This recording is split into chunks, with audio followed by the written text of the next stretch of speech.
Incidentet e ditëve të fundit në lidhje me mjetet sportive ujore, jet ski, kanë bërë që në Durrës struktura e task forces të dalë për kontrole në terren. Këtë vit janë 10 vend bazime në total për mjetet sportive ujore, nga 8 që ishin vitin e kaluar.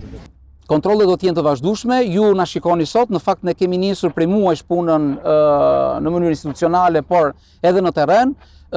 Patjetër që do të kemi kontrolle gjatë gjithë sezonit turistik veror, që do të thotë deri me 15-20 shtator, dhe përsa i përket numrit të vendbazimeve të miratuara me vendim të Këshillit Bashkiak këtë vit, janë 10 vendbazime, janë 2 vendbazime të reja që duhet theksuar, pra është zgjeruar gama e shërbimeve kundrejt pushuesve.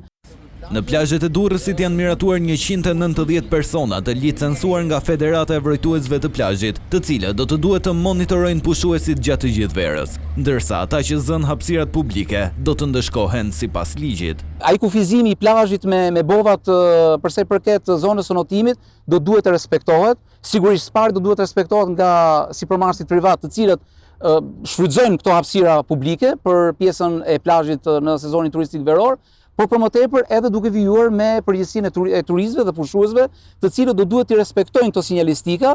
4 vendbazimet kryesore për mjetet motorike ujore ndodhen në plazhin e madh të Durrësit, një tjetër në zonën e Currilave, ndërsa pjesa e mbetur është tek Shkëmbi i Kavajës dhe në gjirin e Lalzit.